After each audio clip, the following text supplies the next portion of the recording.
Hi everybody, happy Tuesday. I am back to do another reading from my blogs. Today I am reading a blog this is from June of 2018, and it is entitled A Work That Counts. And the synopsis says, are there other moms out there who struggle with questioning if what they're doing counts for anything or really matters all that much? I can relate. So this is going to be a blog about parenting, but also I was reading over this yesterday, just trying to get my bearings on, or really to remind myself of what I had written 2 years ago. And I was reminded of a couple of things that happened around the time that I wrote this blog that I had forgotten about. So I also thought after I read this to you, I will share some truth bombs that kind of got dropped in my lap as a result of this blog.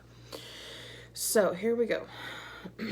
And like I said, this is from 2 years ago. So obviously I'm writing it as if it's current, but it's from 2 years ago. On Wednesday, we dropped our oldest daughter. Fix that. On Wednesday, we dropped our oldest daughter, Acacia, off at her very first overnight camp with the youth group at our church. 4 nights away from home, and she made the decision to go this year, even though she knows no one her age yet at our youth group. Insert all the anxious mom feelings here. Over the last few weeks, she has mostly been excited with a few nerves mixed in. There's been a few questions from her like, what do you think the bathrooms are going to be like? Do you think I'll be able to get a bottom bunk? Do you think I'll be able to make friends with anyone? Will I be able to call you if I need to? The last question made me pause because I didn't anticipate her thinking about needing to call us. I told her there would definitely be a way to call us if she needed to, but then asked her why she thought she would need that. Her response: I don't know. I know we've been apart before, but we've always called to talk to each other every night. This type of conversation only added to my vacillating between being anxious and giving my anxious thoughts over to God. Asking Him to give her a genuine encounter with Him, for her to know she is loved by the Most High King, and that He cherishes her down to the very core of who she is. I've asked Him to help her make friends, to have a good camp experience, and to have fun. But still my nerves and anxiety remained. When we got to camp to drop her off, I could see her nervousness starting to kick in. We got her checked in, grabbed her bag, she gave her dad a big goodbye hug, and we went off to find her room. She picked her bed, a bottom bunk, put her stuff down, and met her leader, who told us everyone was hanging out in the rec center until dinner. I asked Acacia if she wanted me to walk her down to the rec center to make sure she could find it. Wrong suggestion. Of course she didn't want me to do that. Duh, Mom. I felt myself hovering and smothering, but I didn't know what else to do. I wanted to make sure she was okay, and for all of her strong-willed, independent, tough attitude, I could see the nervousness written all over her face. And for all of my strong-willed, independent, tough attitude, the mama bird in me wasn't ready for my baby girl to test her wings without me right by her side to pick her up if she fell. So I asked her for the 100th time if she was okay, and she huffed, "Yes, Mom, can you just go?" I felt every bit of her irritation. I know she was nervous and overwhelmed, but if we're being honest, it hurt to be brushed off like that. Everything inside of me wanted to gather her up into a huge hug, to have her hug me hard and say she was going to miss me. I wanted to infuse every bit of my love, my strength, my courage, and every prayer I have ever prayed for her into her with my arms wrapped tight around her. I wanted her to need that from me, and it hurt that she didn't. She gave me a quick hug, a hurried "bye, I love you," then turned around and walked away. I couldn't stand there and watch her walk away, so I turned around and walked back to our van. tears welling up in my eyes and hurt overflowing in my heart. With every step I took, that tension between us felt like it was being stretched thin until I could feel it about to snap inside me. I knew if I turned around, I would see my heartstrings, tenuously and weakly, trembling all the way back down that road attached to my precious girl. I finally did turn around when I got to our van, and there she was, still walking all by herself. She looked so small and alone. I cried all the way home. I went for a short walk before dinner and cried some more. I went on another walk after dinner and cried even more, because letting go is hard and pretty much the stupidest thing ever. On my second walk, I was taking time to pray and process all of my feelings. I kept thinking about our goodbye, and I was asking God to help me not take it so personally, to not let it hurt so much. I had been comparing Acacia's goodbye with her dad to the one that she had with me.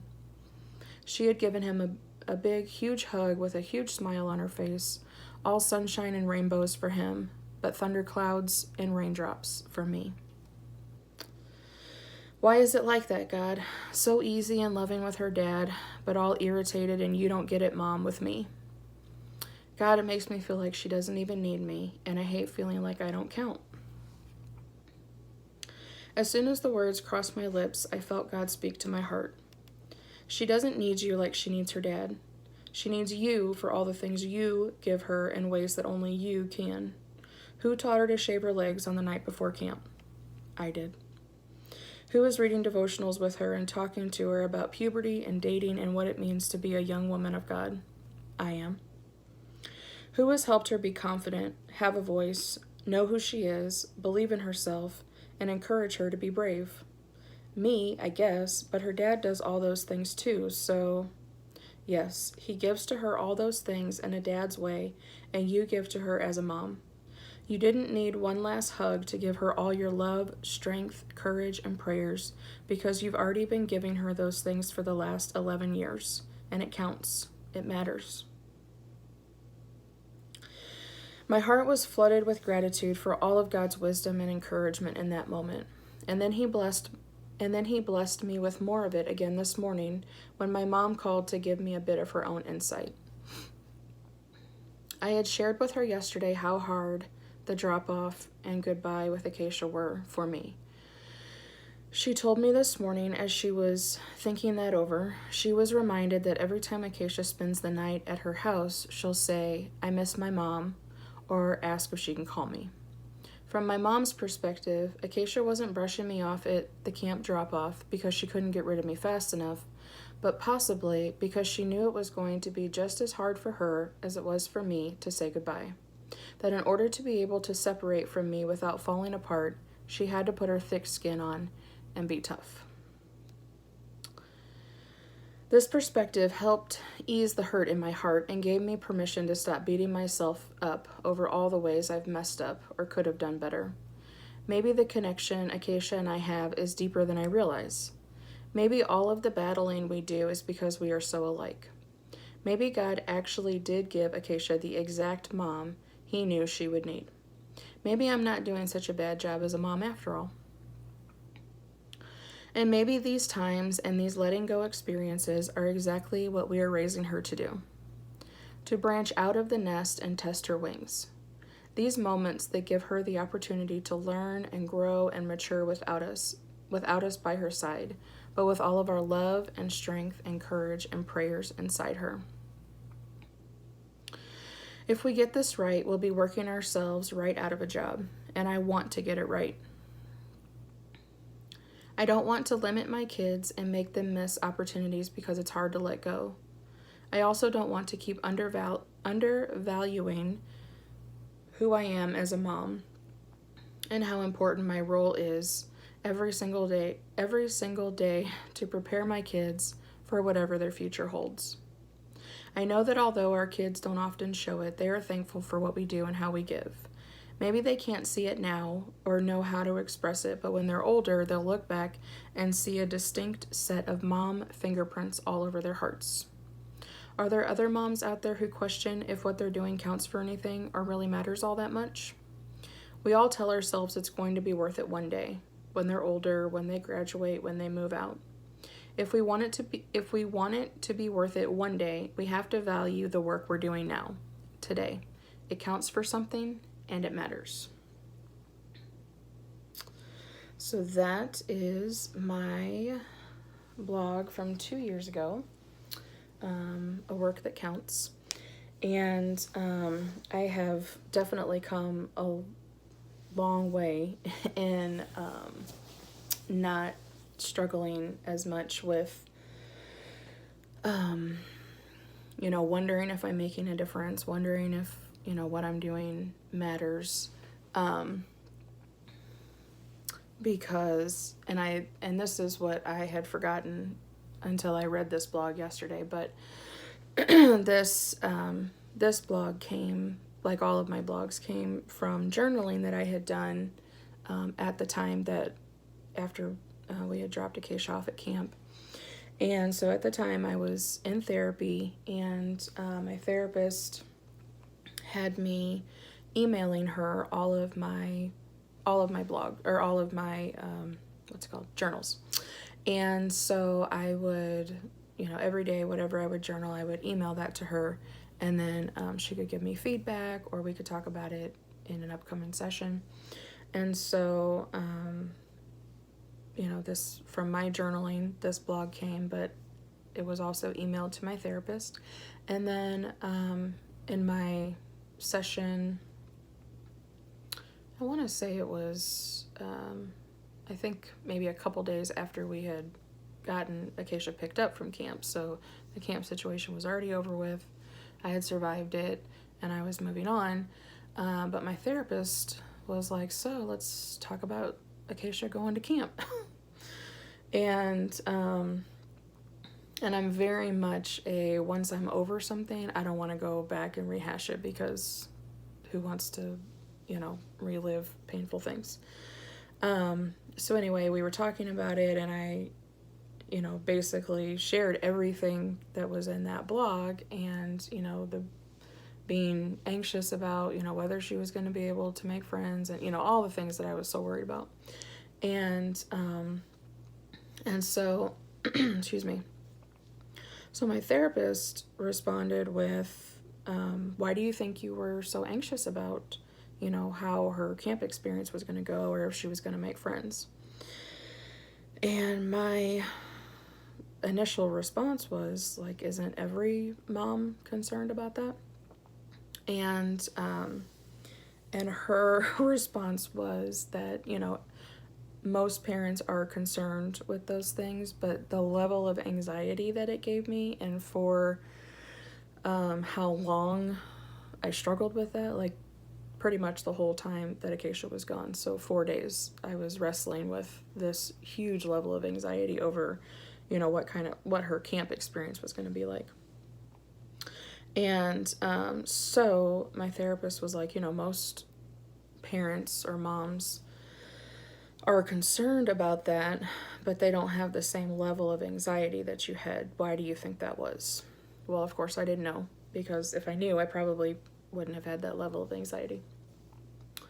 And so her take on it was that the things that little Emily, the little one inside of me, the things that she needs and struggles with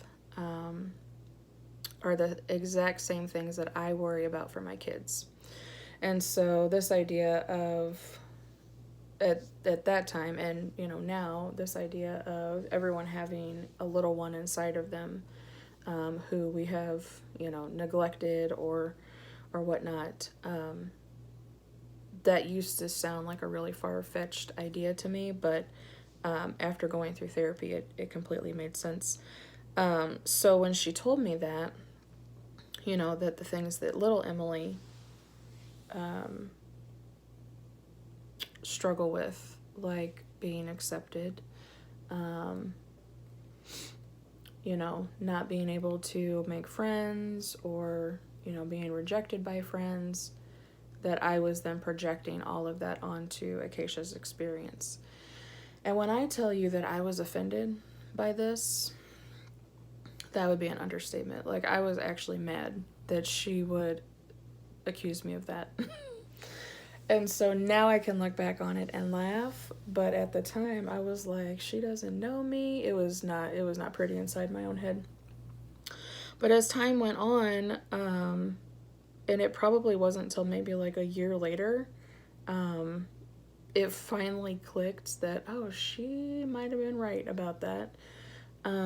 Because it's true. The exact same things that I get anxious about with my kids, and I can think of various situations just right off the top of my head, are all things that are connected to what I struggle with within myself. And when I say it out loud, I mean, it makes perfect sense because, you know, we are only, we view everything through our own perspectives. But, excuse me, rereading this blog today brought that to mind. And then I thought it would be good to share. I had been reading yesterday out of this book, Loveable by Kelly Flanagan. And so I started rereading it yesterday, just because I haven't read it in a long time. And I just want to share a little snippet with you of just one paragraph that when I read it, it kind of all clicked together in my mind yesterday. But it says, "The little one inside of you is your truest self. The you who existed before things got confusing. Before guys started telling you that you had to bring them a sandwich to be interesting." Some of this, you would have to read the whole chapter for it to make sense. But before an industry started telling you that you had to buy a product to be beautiful. Before you had to be tough to be enough. Before you had to be cool to survive in school. The little one inside of you is the you who is most aware of your worthiness. But it is also your most wounded you. Because that little boy or girl was on the front lines when the world started telling you that you weren't enough. So when I read that yesterday, coupled with this reminder of what my therapist had pointed out about my struggle with Acacia going to camp, I just thought it would be something that might be helpful to other people for me to share my own experience with that, because through therapy and just, you know, working on myself, it's taken me a while, but I can see for myself now the things that I felt like I didn't get growing up necessarily, and that's not, you know, that's not pointing fingers or, you know, blaming anybody. It just is what it is. And I felt like, you know, the things that I had to say or the things that I didn't really matter, and that they didn't really count for much. And so even this, just the idea behind this blog of having a work that counts, even that is like, I have to have something that matters in order to feel valuable, to feel accepted, to feel like I'm worthy. And so now that I'm 2 years, you know, down the line, I can see even just in these words that I wrote, and yes, you know, what we do for our kids, it does matter, and it does make a difference. But needing that in order to feel like I have value, you know, there's a disconnect there. And so that is, I mean, I still struggle with that. I've shared that in a couple of my videos recently, that, you know, this idea of like even doing these videos being something that is kind of all wrapped up in, you know, my need for acceptance and, you know, is anybody going to like these? Is anybody going to watch them? And so anyway, all of that goes back to, what does the little one inside of you need? And the little one inside of me needs to know that she's okay, regardless of what's going on around me, who's in my life, what I'm doing, you know, any of that. The little one inside me needs to know that she's loved and she's accepted and she's valued just for who she is. And when I can stop striving long enough and stop, trying to jump through hoops to prove things, whether it's, at work, at home, in my writing, with these videos, whatever it is, if I can stop long enough and just say, okay, I am okay. I am accepted, I'm loved, I have worth, I have value, just because God says I do. Then everything can kind of flow from that, and there's not all this, like I said, striving and frustration, I feel like, or disappointment and discontent that things aren't making us feel the way we want them to feel. So I don't feel like what I wrote in my blog is untrue, because, this is a work that counts. Parenting it matters and it makes a difference. But I am learning to separate myself from that, and that me as a person, I matter regardless of the work that I do. And that has been and I'm still learning that lesson, but that has been a huge lesson for me to learn, that I have value regardless, excuse me, that I have value regardless of any of that. So anyway, I don't know if that's encouraging to anybody or if anybody else is struggling with something similar today, but that just kind of popped into my head as I was reading that blog yesterday, just trying to, gather my thoughts, and then going back to reading the book Loveable by Kelly Flanagan. Just had my thoughts, going back to those lessons that I learned about the little one inside me, and what she needs in order to be okay. And, once I can kind of get grounded on that, then it helps me to get a little bit more recentered and refocused. So that's what I wanted to share today. And I hope everyone has a good rest of their Tuesday. And I will be back tomorrow. I didn't look to see what the blog is for tomorrow, but I will be back to share something else with you all. And I will talk to you guys then. Bye-bye.